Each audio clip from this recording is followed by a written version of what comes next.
Tifosi de la Roma Internet, buonasera, Roma Locuta Plus, votre supplément AS Roma, j'espère que vous allez bien. Ce soir, Lorenzo Pez est avec nous, journaliste Téléradio Stereo et rédacteur pour Roma.it. Lorenzo, bonsoir. Bonsoir à toi, c'est un plaisir de retourner ici avec toi. Merci. Alors Lorenzo, j'aimerais avoir ton avis en tant que supporter de la Roma et en tant que journaliste sur l'arrivée de Paolo Dybala à Rome. Comme journaliste, c'est une nouvelle incroyable parce que penser que Dybala pouvait signer avec la Roma seulement en juin ou avant, c'était incroyable. Mais comme supporter, c'est une des coupes de la négociation du mercato la plus importante que j'ai jamais vue pour la Roma, parce que je pense que Dybala c'est un des joueurs les plus importants de la Serie A, et avec la Roma il peut faire fantastique. Dybala, joueur libre qui vient d'arriver à la Roma, salaire de 4,5 millions d'euros, 6 millions avec les bonus. J'aimerais avoir ton avis sur cette question-là, concernant les chiffres sur le Dybala. Ouais, le salaire de Dybala, c'est similaire de Pellegrini, d'Abraham, sont les plus hautes de la Roma. Dybala demandait plus d'argent au début du mercato, quand il parlait avec l'Inter. Il demandait, je pense, 8 millions, 9 millions d'euros. Mais comme je disais avant, le 18 de juillet, il a besoin de jouer, il a besoin d'entraîner avec une équipe. Et je pense que c'est bon pour lui, ce salaire ici à Rome. Alors selon toi, Lorenzo, qu'est-ce qui a fait pencher la balance et pourquoi Paolo Dybala a signé à l'AS Roma et pas ailleurs? Voilà, qu'est-ce qui a fait que la Joya rejoigne les Giallorossi? Je pense qu'il a attendu beaucoup de temps pour prendre une décision, parce que nous sommes au 19 de juillet. La Serie A commence le 13, le 14 d'août. Oui. Pour Dybala, c'est trop important de trouver une équipe pour jouer, parce que dans le mois de novembre et décembre, il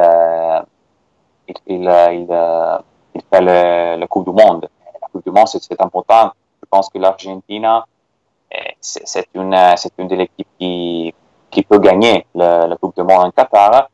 Et si l'Inter a pris Lukaku pour l'attaque, c'était impossible qu'il prenne au même Dybala. Et à la fin, il a resté la Roma ou le Napoli.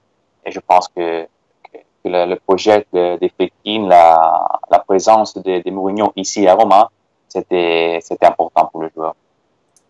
Alors Lorenzo, je présume que là actuellement, de ton côté, ça devait être la fête à la radio. Mais est-ce que tu pourrais nous raconter actuellement l'ambiance, l'atmosphère qu'il y a à Rome? Comment les supporters vivent l'arrivée de Paolo Dybala? Est-ce que tu pourrais nous décrire ça, s'il te plaît, toi qui es à Rome? Ah oui, là, le sosteniteurs ont commencé de la dimanche. Tout la dimanche sur le téléphone pour attendre des nouvelles, pour attendre des anticipations, pour attendre la décision de Paolo Dybala, parce que dès la dimanche, nous avons compris que la Roma était restée l'unique équipe qui pouvait prendre Dybala. Et depuis de la minuit, de la nuit entre dimanche et lundi, Dybala a décidé de signer pour la Roma.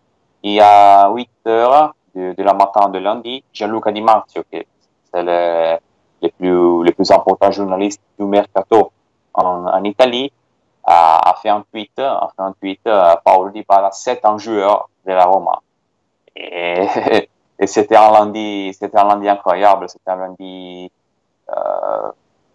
des fêtes, similaires d'un jour de fête, parce que Dybala, c'est un joueur que ici à Roma, et nous avons besoin de joueurs de cette importance, parce que de temps de Batistuta, ici à Roma, n'arrive pas un joueur comme si important. Et c'était comment on fait. Alors, Paulo Dybala est un créateur, c'est un 10, c'est un buteur, c'est un attaquant. Selon toi, dans l'effectif de Mourinho, comment ce dernier pourra être utilisé? Si tu peux nous donner un avis. Je pense que Mourinho, il veut continuer avec le 3 en défense, le 3 défenseurs, parce que déjà des 7 premiers matchs contre le Portimonense, le Sunderland, ce soir contre Sporting Lisbonne, je pense qu'il jouera avec 3 défenseurs et pour ça 2 attaquants. Je pense qu'il sera très important de jouer voisin d'Abraham, avec Abraham, et pour faire un couple d'attaque formidable. D'accord. Pourrais-tu nous donner ton avis concernant l'enjeu de Paulo Dybala à Rome? À l'importance de porter avec sa qualité,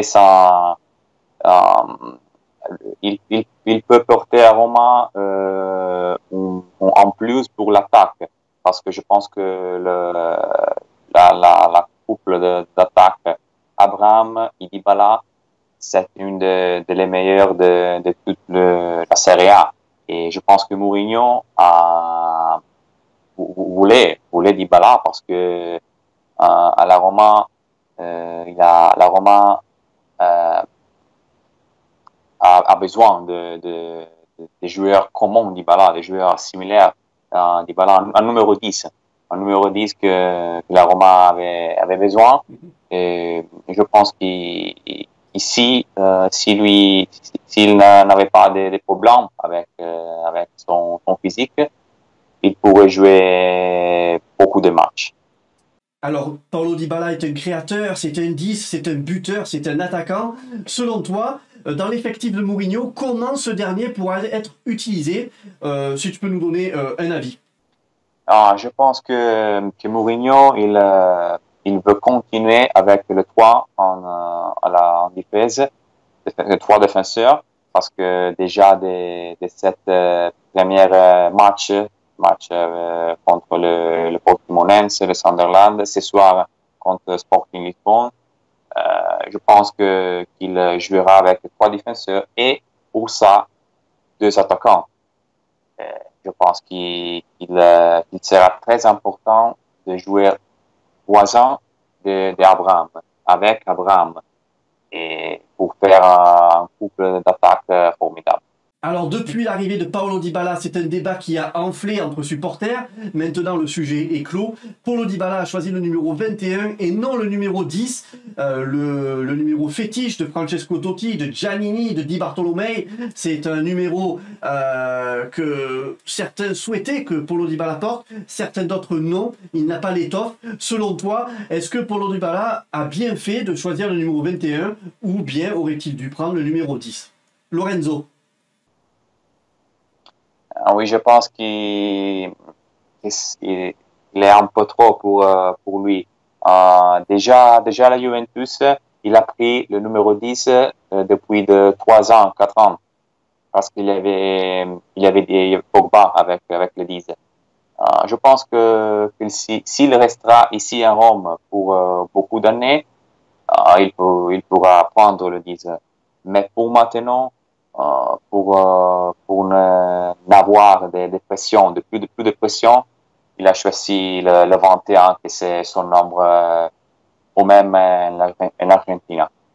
Selon toi, Lorenzo, avec un tel mercato qui est en train de réaliser la Roma, quelles sont les ambitions et selon toi, où se situera la Roma en fin de saison? Je pense qu'avec l'arrivée de Dybala, la Roma est c'est obligatoire pour la Roma d'arriver dans le premier 4. Parce que l'année passée, il est arrivé au 6, mais le Napoli a vendu beaucoup de joueurs, Insigne, Ospina, Koulibaly.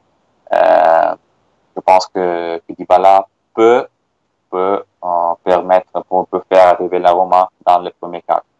Puis, si tu arriverais, si Thiago Pinto veut prendre des millions importants, alors nous pourrons parler de le premier 1, 2, 3. Mais pour le moment, je pense que le 4e, c'est bon pour la Roma. Une 4e place pour toi, mais peut-être aussi des ambitions en Coppa Italia et puis en Europa League. On peut aller le plus loin possible. Oui, je pense que l'Europa League, c'est important pour Mourinho. Le Coupe européen, il sera important pour Mourinho. Bien sûr. Merci Lorenzo d'avoir répondu à toutes mes questions. Chers auditeurs, Lorenzo Pes, journaliste Teleradio Stereo et rédacteur pour le blog siamolaroma.it. Abonnez-vous à Lorenzo Pes. Merci Lorenzo et à la prochaine. Merci à toi, à la prochaine.